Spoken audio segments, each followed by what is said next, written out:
Bapak Wasola SD 301, Bapak Askam, yang diwakili oleh Pak Saryal, dan yang saya hormati Bapak Ibu Guru SD 301 atau MPK 101, untuk mengulangi rasa hormat saya kepada Bapak Ibu Guru. Adapun rangkaian dalam kegiatan dan sosialisasi budaya positif kita hari ini adalah yang pertama pembukaan, yang kedua doa, lalu yang ketiga menyanyikan lagu Indonesia Raya, dan yang keempat sambutan, dan yang kelima penjelasan tentang budaya positif di sekolah. Untuk melangkah ke kegiatan berikutnya, mari kita berdoa sebelum kegiatan agar kegiatan ini berjalan dengan lancar, sukses, dan bermanfaat buat kita semua. Berdoa, dipersilakan.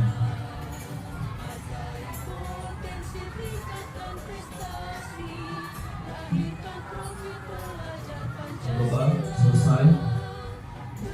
Untuk melangkah ke kegiatan berikutnya, yakni kita menyanyikan lagu Indonesia Raya. Dipersilakan Bapak Ibu berdiri untuk menyanyikan lagu Indonesia Raya.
Kegiatan berikutnya yakni sambutan dari Bapak Kepala Sekolah yang diwakili oleh Pak Saryal. Dipersilakan.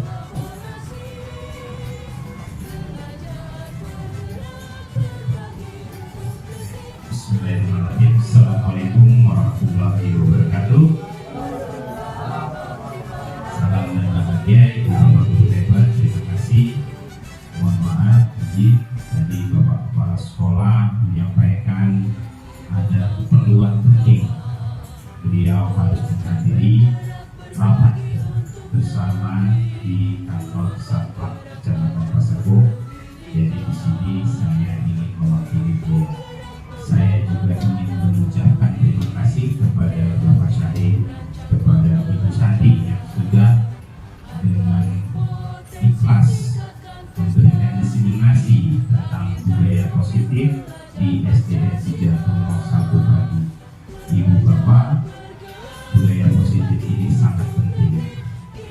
budaya positif adalah pilarnya sekolah. Jadi harus kita bangun sekuat-kuatnya agar tercipta perilaku-perilaku yang kita harapkan terhadap seluruh peserta didik, baik itu murid maupun guru dan juga tenaga pendidikan. Marilah kita mulai dari diri kita sendiri. Kita terapkan budaya positif ini agar menjadi kebiasaan. Dan kebiasaan itu tumbuhlah disiplin positif dalam diri kita. Disiplin positif adalah disiplin yang hadir dalam diri tanpa adanya paksaan.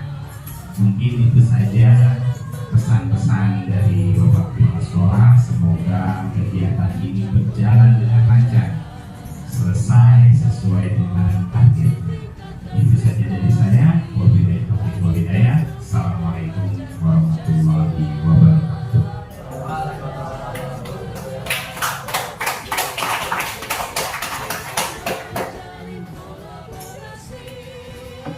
Terima kasih pada Pak Sandia telah memberikan sambutannya sekaligus motivasi buat kita semua untuk menerapkan budaya positif di sekolah tercinta kita.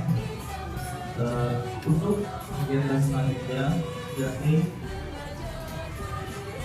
kita akan lihat dari PowerPoint Bapak Ibu. Ya, ini adalah agenda kegiatan kesenian kita. Ya, tadi kita sudah mengikuti lagu Indonesia Raya.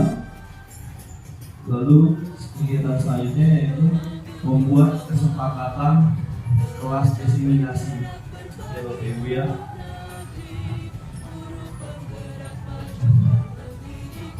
Oke, di sini kesepakatannya ya. Kesepakatan kelas itu kita bagaimana menyepakati agar kegiatan ini bisa berjalan dengan lancar sampai dengan akhir. Ya, mungkin ada pendapat Bapak Ibu kesepakatan yang akan kita ambil, contohnya misalnya mendengarkan ketika pembicara menjelaskan isi dari diseminasi, itu salah satu contohnya. Ya, Fokus Pak, kita sebagai peserta diseminasi ada terutama fokus ini dan cari tahu. siapa? Fokus.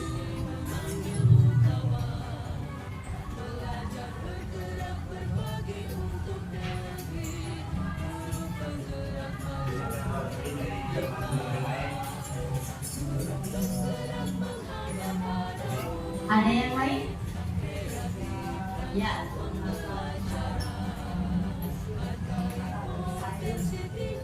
Alat komunikasi saya.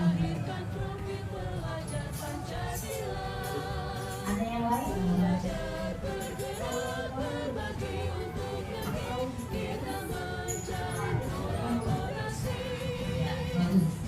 Kalau sedang berbicara, tidak memotong pembicaraan. Pertama yang fokus. Di sini tadi apa? Baik. Alat komunikasi. Silent.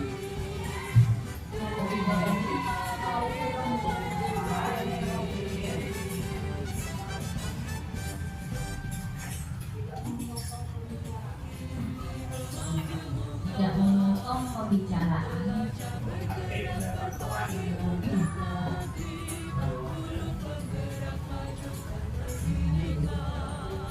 Ada lagi?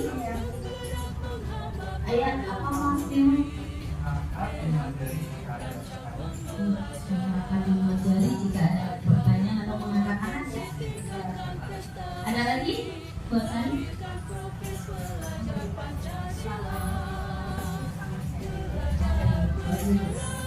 Ya, memberi tanggapan secara positif. Ada lagi? Memberi tanggapan secara positif. Cukup ya?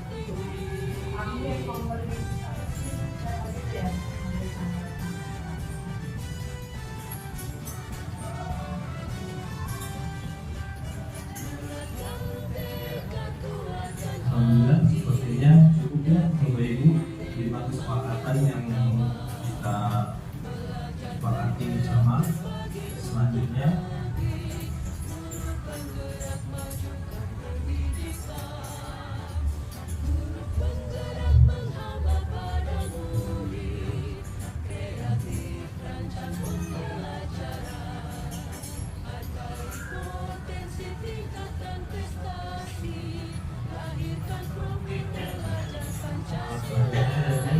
tujuan yang pertama yaitu mewujudkan pembelajaran yang berpihak kepada peserta didik. Yang kedua, menumbuhkan budaya positif di kelas maupun di sekolah melalui kesepakatan kelas. Yang ketiga, menumbuhkan karakter profil pelajar Pancasila, beriman, bertakwa, bertakwa Maha Esa, dan berakhlak mulia, kebinekaan global, bergotong royong, mandiri, berpikir kritis, dan kreatif. Itu tujuan kita hari ini. Nah, jadi Bapak Ibu, ada pertanyaan ulangi. Apakah Anda setuju dengan pernyataan ini? Ini ada 3 pernyataan. Apakah Bapak Ibu setuju tentang 1. Hukuman dapat mendisiplinkan anak? Setuju atau tidak Bapak Ibu? Setuju? Ada yang setuju, ada yang tidak. Ya, terima kasih. Dan pertanyaan yang kedua, pemberian hukuman dengan hal positif seperti membaca atau membersihkan halaman sekolah dapat meningkatkan disiplin anak. Setuju atau tidak Bapak Ibu? Ya. Iya, ini Bapak.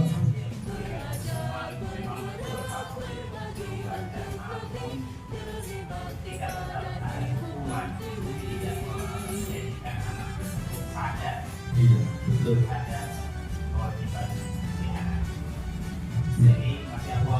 Masih abu-abu. Yang kedua, iya, masih abu-abu.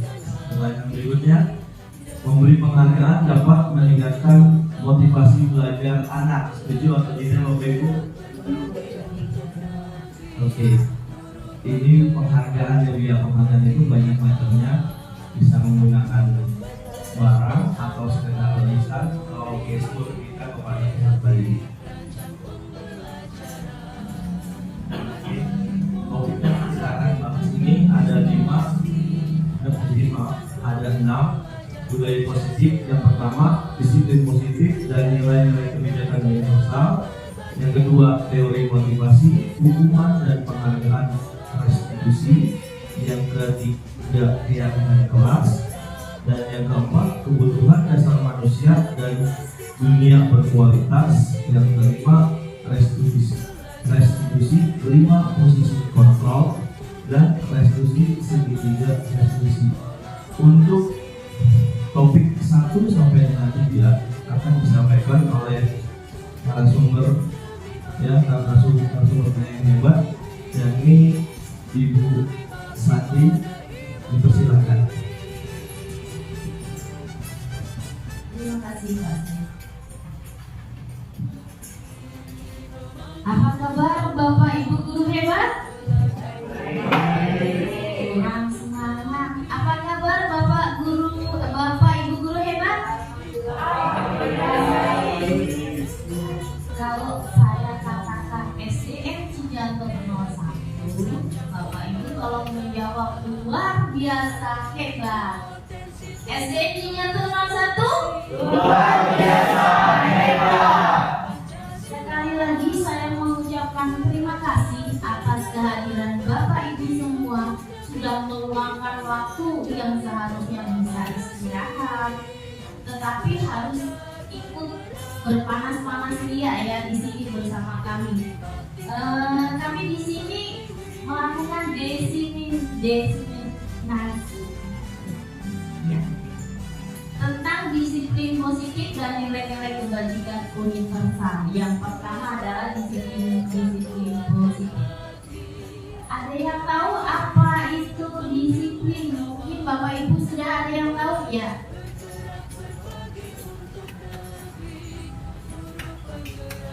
itu disiplin.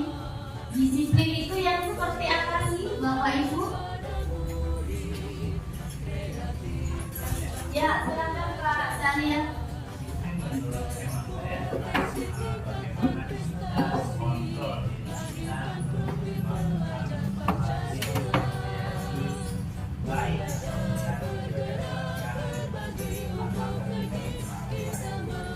Luar biasa, bagus sekali ya. Ada yang lain? Oke, Bu Aksani.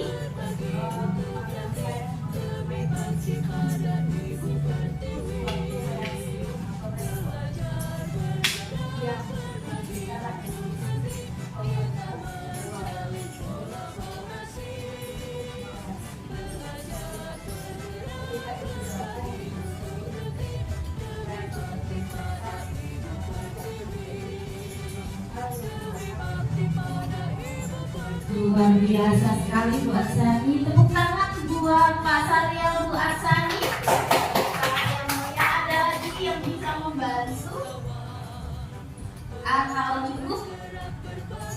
Ya, cukup ya.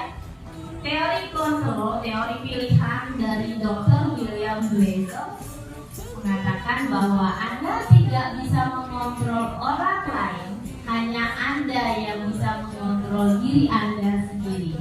Makna disiplin, belajar kontrol diri dengan menggali potensi kita agar tercapai tujuan mulia, yaitu sesuatu menjadi seseorang yang kita inginkan berdasarkan nilai-nilai yang kita hargai. Semua perilaku memiliki tujuan ya, semua perilaku memiliki tujuan. Model berpikir menang-menang, win-win solution ya sepertinya ya. Kolaborasi dan konsensus menciptakan pilihan baru. Teori kontrol dari Dr. William juga menyatakan bahwa realitas atau kebutuhan kita itu berbeda. Kita berusaha memahami pandangan orang lain tentang dunia. Setiap orang memiliki gambaran yang berbeda.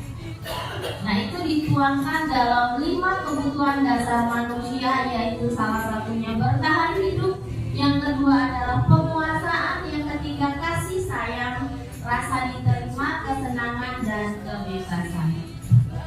Di mana dalam model berpikir win-win solution, 5 posisi kontrol itu merujuk kepada teori motivasi. Motivasi itu ada 2, motivasi ekstrinsik dan motivasi intrinsik. Motivasi intrinsik itu motivasi yang berasal dari dalam diri seseorang. Di mana motivasi intrinsik ini akan menimbulkan atau akan menghadirkan nilai-nilai kebajikan universal. Nilai-nilai kebajikan universal itu bisa kita tuangkan dalam keyakinan kelas. Nah, sekarang mengapa kita harus membuat keyakinan kelas? Ada yang Bapak Ibu sudah lakukan di kelas untuk membuat keyakinan kelas atau kesepakatan kelas? Sudah ya? Enggak. Baik. Posisi kontrol penghukum, membuat rasa bersalah, teman, pemantau, dan manajer. Jadi ini adalah posisi kontrol ya. Ada 5 ya. Jadi yang paling bagus adalah manajer. Nanti akan diterangkan oleh Pak Syarif. Terus segi juga mengatasi masalah dengan melakukan segitiga restitusi, yaitu dengan menstabilkan identitas, validasi kebutuhan, dan menanyakan tentang keyakinan. Keyakinan di sini berhubungan dengan keyakinan kelas. Jadi patokannya adalah kalau di kelas kita sudah membuat suatu keyakinan kelas, kalau anak berbuat suatu kesalahan atau melanggar kesalahan itu, kita dapat menyadarkan anak tersebut dengan menggunakan segitiga restitusi, yang mana dasarnya adalah keyakinan kelas tersebut. Jadi alangkah baiknya di dalam kelas, setiap kelas itu harus membuat kesepakatan kelas terlebih dahulu. Kesepakatan kelas dibuat bersama dengan anak murid dan guru. Anak menentukan kesepakatan kelas kita mau apa ya, mau apa. Terus konsekuensinya kalau dilanggar jadi seperti apa ya? Nah itu anak yang mau buat sendiri, anak yang buat pasti didukung oleh gurunya. Kalau dia berbuat kesalahan, diselesaikan dengan sendiri garis diskusi. Nanti kita akan belajar apa sih yang dimaksud dengan segitiga restitusi. Kenapa sih kok permasalahan itu tidak langsung diselesaikan aja? Misalnya ada anak yang datang terlambat, kamu datang terlambat begini nak begini. Nah, kenapa tidak langsung seperti itu? Ada trik-triknya ya Bapak Ibu ya, yaitu menggunakan segitiga restitusi. Oke baik, next selanjutnya.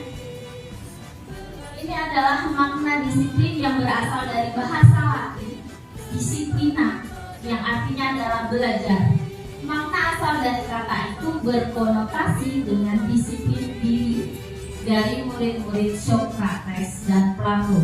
Disiplin diri membuat orang menggali potensinya menuju sebuah tujuan apa yang dia hargai.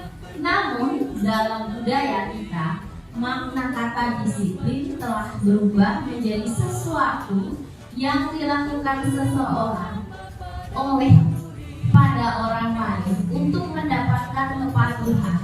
Kecenderungan umum adalah menghubungkan kata disiplin dengan ketidaknyamanan, bukan dengan apa yang kita hargai atau pencapaian suatu tujuan mulia. Jadi biasanya, wah kalau dengan kata disiplin pasti tidak nyaman nih. Pasti nanti kita dihukum ya banyak dalam perspektif pandangan siswa itu. Wah disiplin nih, pasti nggak nyaman nih. Pasti nanti saya dihukum nih sama Pak Guru, sama guru. Gitu ya, itu masih dalam konteks anak.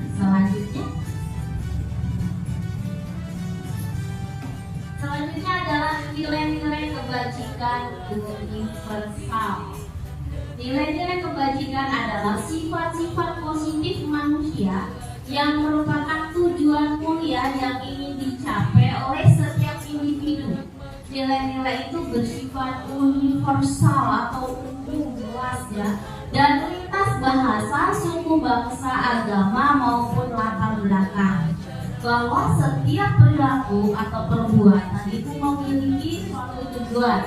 Ini berdasarkan teori dari Dr. William Glasser pada teori kontrol yang diterbitkan pada tahun 1984.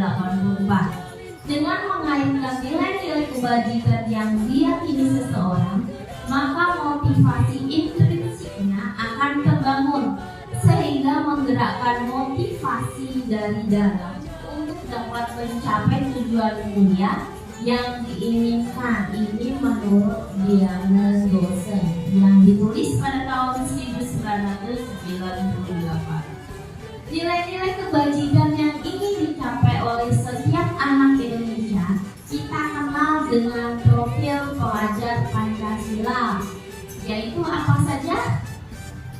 Beriman, bertakwa kepada Tuhan Yang Maha Esa dan beragam mulia, mandiri, bermenang kritis, berkepentingan global, bergotong royong, dan kreatif. Perubahan paradigma teori kontrol atau ilusi kontrol. Ilusi bahwa guru itu mengontrol murid. Ilusi bahwa kritik dan membuat orang merasa bersalah dapat menguatkan karakter. Ilusi bahwa semua penguatan positif, efektif, dan bermanfaat. Ilusi bahwa orang dewasa memiliki hak untuk memaksa. Nah, perubahan paradigma stimulus respon teori kontrol. Siapa sesungguhnya yang memiliki kontrol? Stimulus respon dan teori. Kita bandingkan antara stimulus respon dan teori kontrol. Kita mencoba mengubah agar orang berpandangan sama dengan kita. Itu termasuk stimulus respon. Kalau teori kontrol, kita berusaha memahami pandangan orang lain tentang dunia. Perilaku buruk dilihat sebagai suatu kesalahan. Itu kalau stimulus respon. Kalau teori kontrol, semua perilaku memiliki tujuan. Orang lain bisa mengontrol saya. Kalau teori kontrol mengatakan bahwa hanya saya yang bisa mengontrol diri saya sendiri.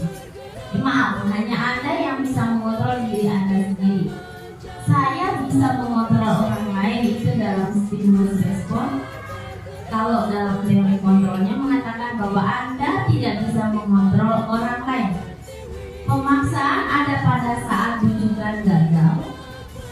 Kolaborasi dan konsensus menciptakan pilihan-pilihan baru. Model berpikirnya adalah menang dan kalah. Kalau teori kontrol mengatakan bahwa model berpikir adalah menang-menang.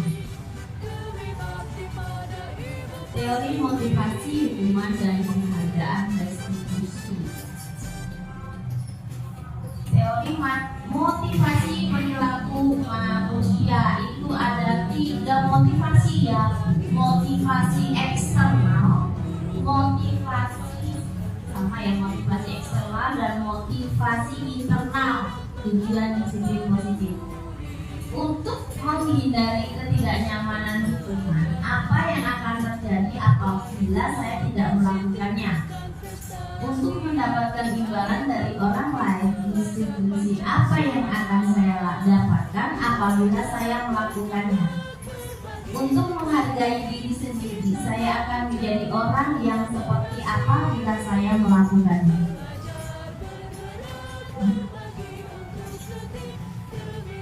Merdeka menurut Ki Hajar Dewantara, merdeka itu artinya tidak hanya terlepas dari perintah, akan tetapi juga cakap buat memerintah diri sendiri. Diambil dari Ki Hajar Dewantara, Pemikiran Sikap Merdeka, cetakan 2000, cetakan kelima tahun 2013, halaman ke-469.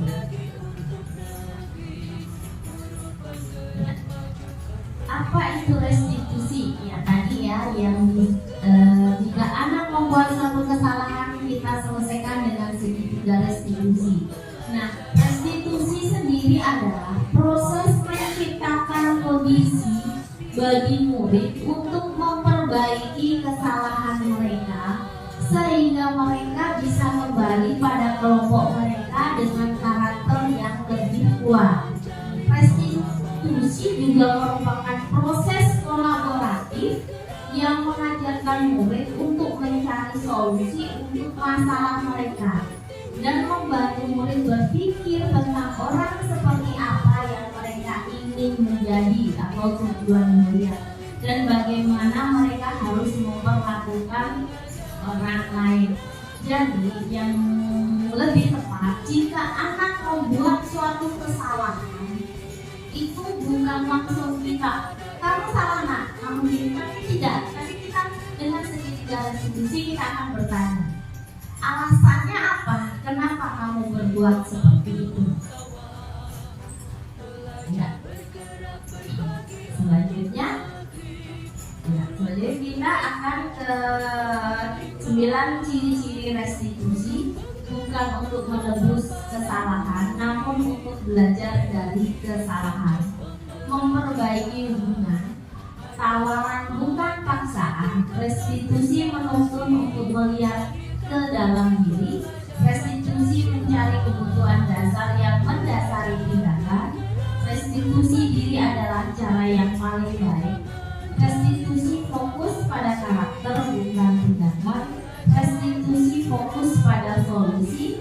Restitusi mengembalikan murid yang berbuat salah pada kelompoknya. Ya, itu tadi tentang restitusi. Selanjutnya tentang keyakinan kelas. Mungkin Bapak Ibu sudah membuat ya, dari pertanyaan saya sudah membuat keyakinan kelas ya. Bisa minta tolong disebutkan salah satu keyakinan kelas yang sudah Bapak Ibu buat. Mungkin Bu Asani bisa membantu. Terima kasih Bu Santri.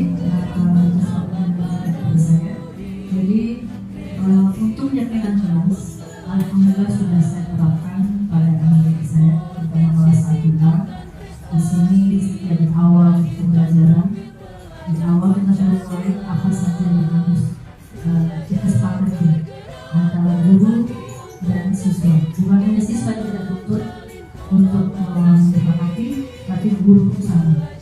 Di sini contohnya kelas 1A misalnya. Selalu kita awali kegiatan dengan berdoa. Itu satu contohnya. Yang kedua, contoh yang biasa kita buat, membuat keributan pada saat belajar. Ada saatnya bermain, pada waktunya bermain. Itu contoh untuk kelas 1 yang saya buat bersama adik saya di kelas 1. Terutama juga yang paling kita tekankan menjaga kebersihan lingkungan kelas dan sekolah. Itu contohnya seperti itu. Baik, terima kasih Buat Sally. Luar biasa ya, kelas 1 sudah menerapkan keyakinan seperti itu. Coba saya ingin minta nih dari kelas tinggi, perwakilan kelas tinggi, keyakinan kelasnya seperti apa? Mungkin Bu Siti Juleha, silakan.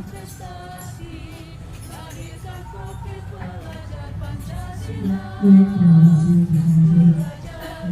kelas tinggi, mungkin karena usia saya juga sudah jadi kita menambahkan untuk tidak memberi nama. Jadi mengingatkan kepada siswa untuk saling menjaga perasaan teman lainnya dengan tidak menggunakan kata-kata yang tidak menyenangkan kepada teman yang lain. Terima kasih Bu Siti. Oke, baik, terima kasih Bu Siti. Itu bagus juga ya, karena sekarang ini membuli itu menjadi fenomena di anak-anak ya. Kayaknya orang gak enak kalau nggak bully, itu pendapatan aja seperti itu. Bapak Ibu tadi sudah membuat keyakinan kelas. Nah, ada nggak konsekuensi jika melanggar keyakinan kelas yang Bapak Ibu buat? Ada konsekuensinya Bu Arsati? Untuk kelas 1 di sini saya tidak memberikan konsekuensi. Saya memberikan kepada saya, mari sama-sama kita ciptakan kepentingan belajar, kebersihan kalimat, supaya kita semua sama-sama nyaman. Kemudian ada itu tanpa kita berikan konsekuensinya berbeda. Ketika ribut belajar pasti nggak bisa selesai tugasnya. Jadi artinya tanpa kita berikan secara lisan konsekuensinya apa, mereka sudah paham seperti itu. Artinya di sini anak-anak sudah memahami bagaimana akibat dampak jika tidak mentaati kesepakatan yang disepakati. Seperti itu. Baik, terima kasih, luar biasa ya Bu Arsati. Sekarang selanjutnya, mengapa tidak peraturan saja? Mengapa harus keyakinan kelas? Jadi beda ya Bapak Ibu antara keyakinan kelas dan peraturan. Perbedaannya apa sih? Mari kita kupas. Mengapa, contoh di sini contoh, mengapa kita memiliki peraturan? Contohnya ya, harus menggunakan helm bila mengendarai kendaraan roda 2. Mengapa kita memiliki peraturan 3M, menggunakan masker, mencuci tangan dan menjaga jarak 1,5 meter? Mengapa kita memiliki peraturan harus datang tepat waktu pada saat mengikuti pelatihan? Nah, untuk mendukung motivasi intrinsik, kembali ke nilai-nilai keyakinan lebih menggerakkan seseorang dibandingkan mengikuti serangkaian peraturan-peraturan. Budaya positif. Nah, ini lingkup budaya positif ya. Budaya positif itu akan menciptakan lingkungan yang positif juga. Lingkungan positif tercipta dengan keyakinan kelas, dan keyakinan kelas itu bagian dari peraturan kelas.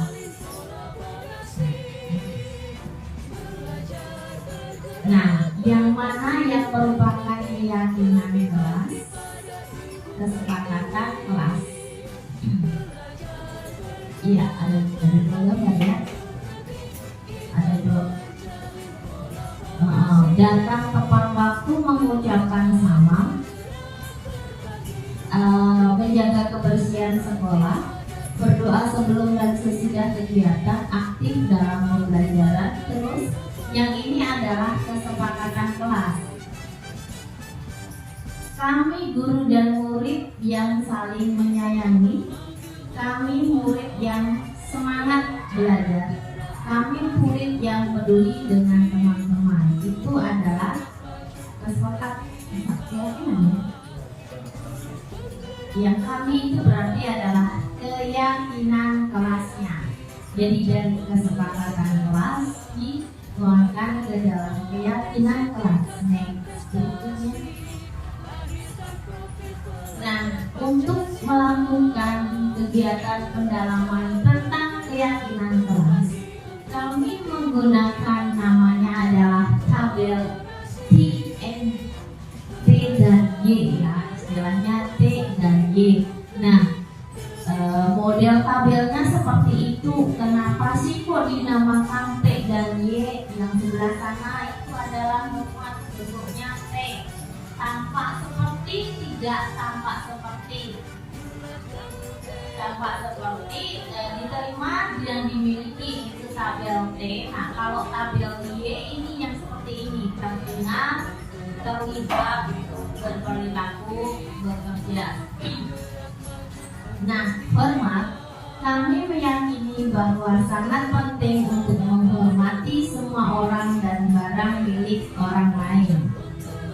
Terus kalau untuk yang bekerja, kami meyakini bahwa sangat penting untuk mengerjakan segala pekerjaan atau mengikuti kegiatan yang telah ditugaskan, diterima dan dimiliki. Kami meyakini bahwa sangat penting untuk merasa diterima pada suatu kelompok dan saling peduli satu dengan yang lain.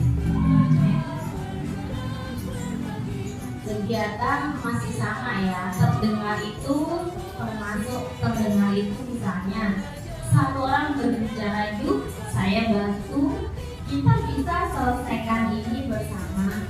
Terima kasih, tolong ya, permisi, bolehkah saya pinjam? Nanti akan segera saya kembalikan. Nah, ini termasuk hormat yang terdengar.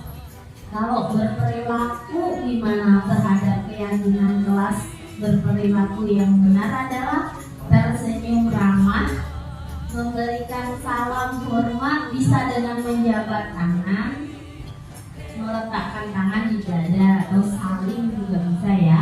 Terus memberikan ruang bekerja, postur tubuh yang tenang. Ini tentang perilakunya, kita bisa lihat keyakinan kelasnya dari perilakunya.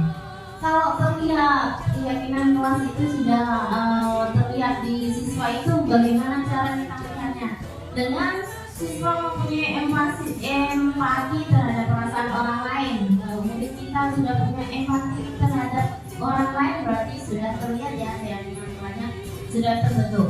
Memegang barang milik orang lain hanya dengan seizinnya. Jadi kalau anak pegang barang orang lain harus izin dulu terlebih dulu kepada temannya.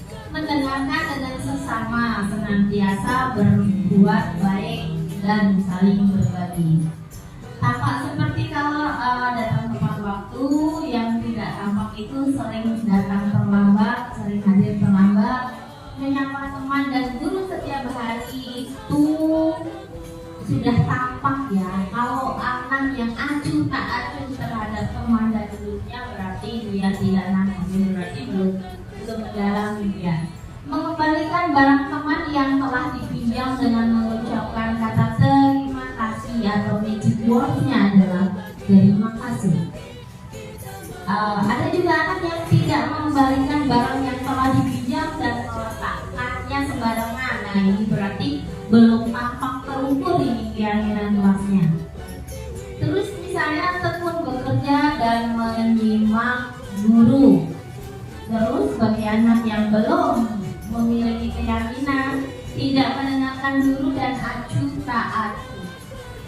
Terus menyerahkan tugas tepat waktu, itu berarti tampak ya, sudah tampak ya. Kalau tugas yang tidak diberikan atau dikerjakan itu berarti dia belum tampak.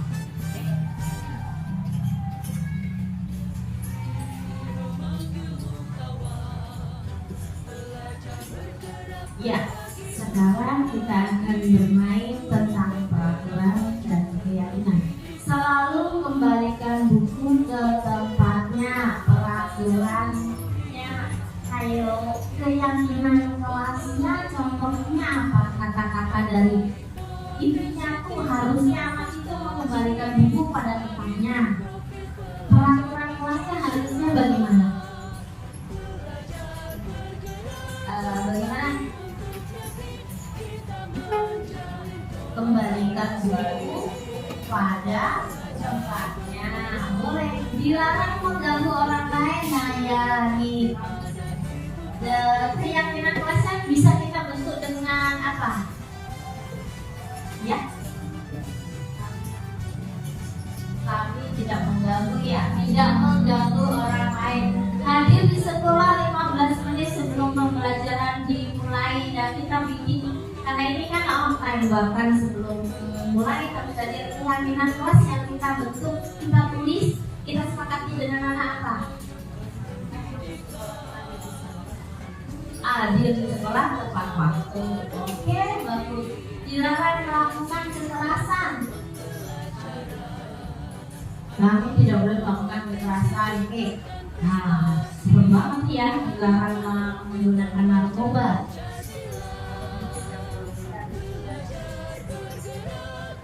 Kami tidak akan pernah menggunakan narkoba. Luar biasa. Betul, bagus ya Mister ya. Kalau tidak menyayangi dirinya, ya itu ya racun. Karena narkoba itu racun ya.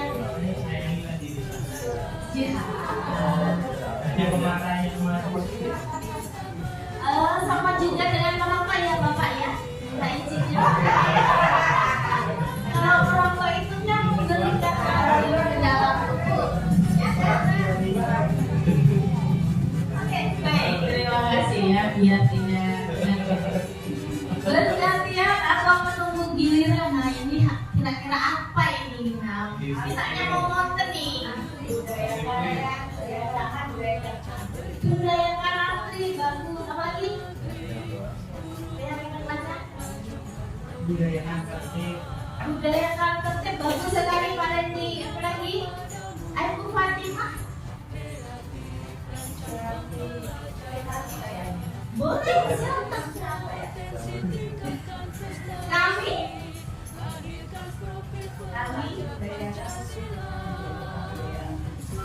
Kami suka budaya antri, ya boleh kan kalau anak kecil ya suka, saya suka. Oke, nah terus gunakan masker. Nah gunakan masker nih bagaimana ya?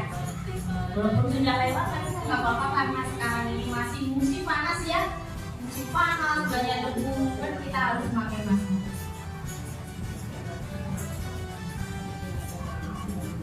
Ya, oke, baik.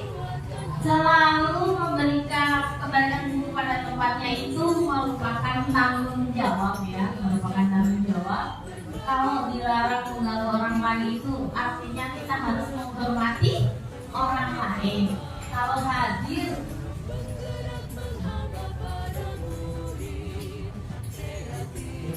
tepat waktu sebelum pembelajaran dimulai itu artinya berkomitmen. Kita punya komitmen ya untuk tepat waktu. Kalau dilarang melakukan kekerasan itu berarti berhubungan dengan keselamatan ya Bapak Ibu ya, keselamatan pramuka Bapak Ibu tercinta atau menghormati orang lain. Dilarang menggunakan narkoba, betul Bapak tadi, kesehatan, kita harus menjaga kesehatan, kita menyayangi diri kita. Bergantian menunggu giliran, menghormati orang lain dengan bersabar. Menggunakan masker itu untuk kesehatan dan keselamatan, jangan berlarian di atas koridor. Sama juga untuk menjaga kesehatan dan keamanan, keselamatan dan keamanan maksudnya. Dihukum oleh penghargaan. Pengaruh jangka panjang dan jangka pendek dan jangka panjang. Penghargaan tidak efektif, penghargaan menurunkan kualitas. Penghargaan merusak hubungan, penghargaan mematikan kreativitas, penghargaan jangka panjang mengurangi ketepatan, penghargaan menghibur, pengaruh jangka pendek dan jangka panjang motivasi dari dalam diri.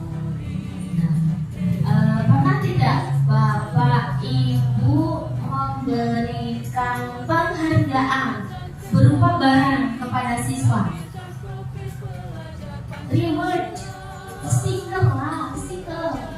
Pernah? Nah, pernah.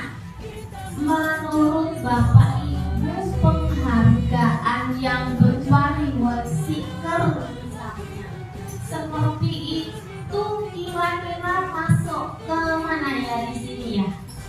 Ada tidak di sini masuk di sini? Hubungannya dengan yang di sini apa? Penghargaan memandikan kreativitas.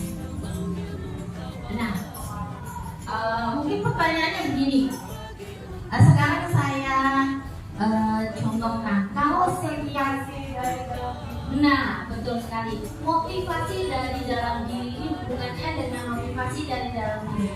Kalau kita memberikan reward, memberikan penghargaan kepada siswa, apakah benar siswa itu mempunyai motivasi dari dalam diri sendiri untuk misalnya belajar lebih bagus agar nilainya bagus, atau hanya dia saya mau dapat nilai bagus biar saya dapat reward nih, dapat stiker dari bapak dan ibu guru. Nah, seperti itu ya. Jadi sebenarnya penghargaan itu bagus kalau dalam konteks yang tepat dengan motivasi dari dalam diri. Tetapi kadang-kadang penghargaan itu menghukum, istilahnya menghukum ya. Jangka pendek dan jangka panjang. Ini saya tidak ada rewardnya, males saya mikir guru nanya apa, saya malah mikir gak ada rewardnya. Saya gak dapat feedback, saya gak dapat stiker. Misalnya ada loh anak berpikir kayak gitu ya. Ada. Oke, lanjut. Next berikutnya. Nah, tindakan dulu. Nah, sekarang Bapak Ibu, saya menginginkan Bapak Ibu melakukan sesuatu apa ya? Sebut pokoknya ya. Mencatat 100 kali di dalam kalimat saya tidak akan terlambat lagi karena terlambat ke sekolah itu termasuk hukuman atau konsekuensi. Hukuman, bagus sekali, kita bukanlah. Oke, betul, Bapak Guru Jantung 01 memang hebat, luar biasa. Lari mengelilingi lapangan basket 2 kali karena terlambat hadir di sekolah, itu termasuk hukuman atau konsekuensi? Bagus sekali, betul sekali. Bentar ya Bapak Ibu. Murid diminta untuk push up 15 kali karena tidak menggunakan masker ke sekolah. Ini termasuk apa? Hukuman. Betul sekali. Nah, kita beranjak ke selanjutnya, menggantikan kertas tugas teman yang telah dicoret-coret. Ini termasuk apa Bapak Ibu? Hebat. Wah, luar biasa Bapak Ibu. Ya Pak ya, sudah paham banget ya antara hukuman dan konsekuensi. Nih, membersihkan tumpahan air di meja tulis karena tersenggol pada saat belajar. Konsekuensi, bagus. Murid disuruh untuk mengenakan sepatu seharian di sekolah karena tidak mengenakan sepatu hitam. Jadi kasus contoh anak yang tidak pakai sepatu yang berwarna hitam, misalnya ada apa tuh nggak pakai. Nah, ini termasuk hukuman. Lari mengelilingi lapangan basket 2 kali karena terlambat 10 menit pelajaran minggu depan. Apa ini? Hukuman. Nah, seperti itu ya. Konsekuensi apa hukuman? Konsekuensi ya. Lari mengelilingi lapangan basket selama 10 menit karena kenapa tadi? Oh, betul sekali karena ini ranahnya PJOK. Betul sekali Pak Edi. Karena ini ranah PJOK. Kalau memang terlambat ya ada konsekuensinya dari guru PJOK, yaitu lari keliling lapangan basket 2 kali. Oke, bagus sekali, tepuk tangan buat Bapak Ibu hebat. Oke, lanjut. Perbedaan hukuman dan konsekuensi. Hukuman itu adalah sesuatu yang menyakitkan harus terjadi, sedangkan konsekuensi itu sesuatu yang memang harus terjadi. Seperti tadi contoh jika anak menumpahkan minum di kertas milik temannya, yang konsekuensinya dia ya gantikanlah itu kertas yang sudah basah. Nah, seperti itu membuat anak sakit baik fisik maupun hati ya untuk jangka waktu lama. Ini bisa ada kasus ya anak sakit hati ini karena dihukum oleh gurunya, bisa dendam ya Pak ya, anak bisa dendam, bisa trauma, bahkan saya nggak akan masuk pelajaran bapak ibu ini ya karena saya sakit hati. Ada yang kayak gitu, saya pernah di sekolah ini kayak gitu. Nah, terus untuk konsekuensi anak menghargai disiplin. Terus kalau hukuman itu berupa paksaan, nggak, pokoknya kamu itu suka nggak suka ya harus terima, itu namanya hukuman, itu namanya paksaan. Tapi kalau konsekuensi itu berupa stimulus atau tanggapan, mendorong anak menyakiti diri sendiri, mendorong anak agar mudah menyesuaikan diri, konsep diri yang buruk, konsep diri yang baik. Anak belajar untuk menyembunyikan kesalahan. Anak belajar untuk mematuhi peraturan, marah, merasa bersalah, dipermalukan, merasa tidak dihargai. Tetapi kalau konsekuensi, kehilangan hak, dibuat tidak nyaman, dihasilkan untuk sementara waktu saja. Oke. Next. Hukuman, konsekuensi, restitusi. Sesuatu yang menyakitkan harus menjadi, sesuatu yang menjadi restitusi merupakan pilihannya. Tidak nyaman pada anak untuk jangka panjang, tidak nyaman pada murid jangka waktu pendek. Menguatkan untuk murid anak dalam jangka waktu panjang. Murid anak akan tersakiti, murid anak tidak merasa nyaman, murid anak akan mendapatkan penguatan ya kalau untuk restitusi.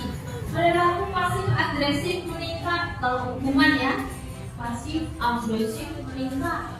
Kalau konsekuensi penguatan hanya bertahan dalam jangka waktu pendek. Kalau untuk restitusi masalahnya terpecahkan. Nah, kita dulu ya restitusi itu coba maksudnya seperti apa ya bahasa ini. Nanti akan dijelaskan oleh Pak saya. Sistem tidak akan berjalan bila murid tidak takut. Nah itu anggapannya ya bahwa hukuman itu pokoknya kalau murid namanya murid takut, nah udah deh pasti berhasil dia pembelajaran di mudah ya lama-lama ya. Memerlukan monitoring dan supervisi terus-menerus dari guru. Murid belajar bertanggung jawab untuk perilakunya, berlaku hanya pada sebuah institusi, tidak berlanjut pada kehidupan nyata.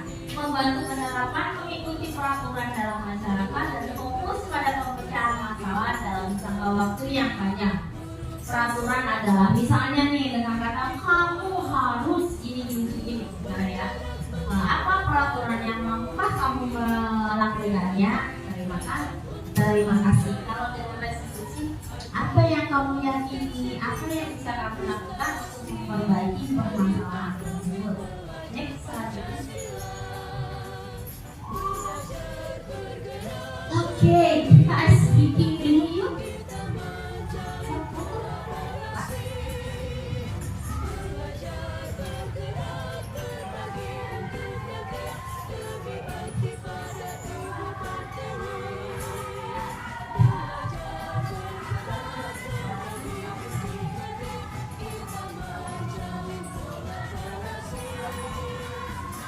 Mundur ke belakang sambil tertawa.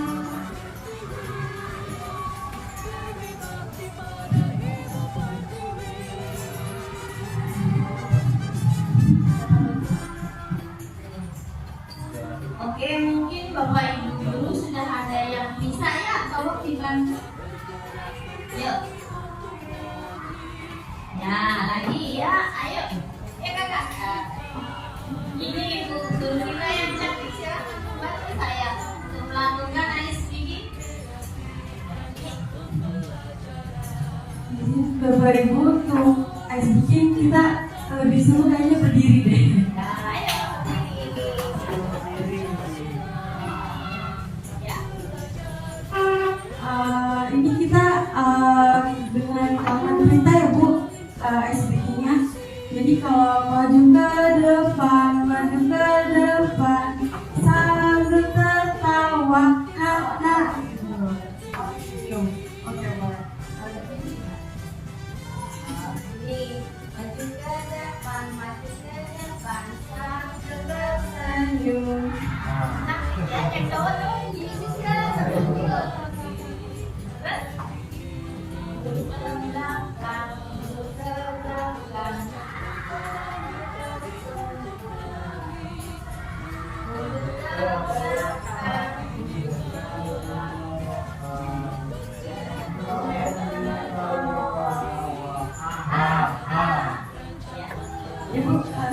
Kita mulai aja ya, Bu. Oh ya, bisa, oke.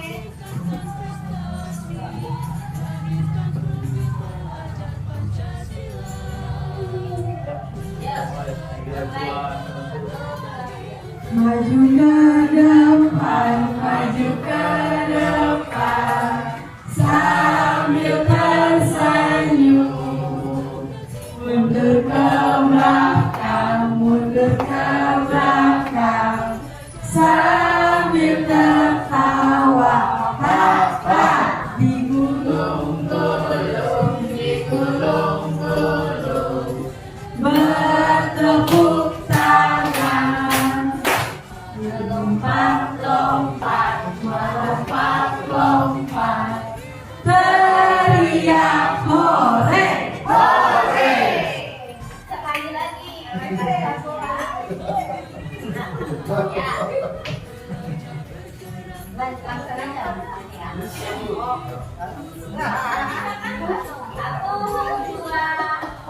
Satu, dua, tiga. Maju ke depan, maju ke depan, sambil tersenyum.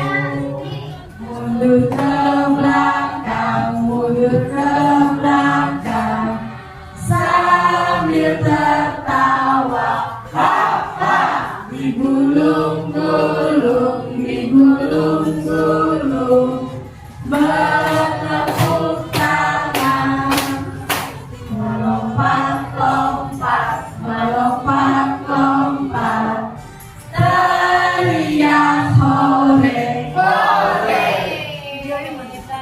Baik Ibu Bapak, terima kasih. Jangan waktu. Luar biasa. Terima kasih Ibu Syifa. Ya. Oke, hanya ini yang bisa saya sampaikan. Semoga bermanfaat dan terima kasih. Akan dilanjutkan oleh rekan hebat saya, Bapak Sandi.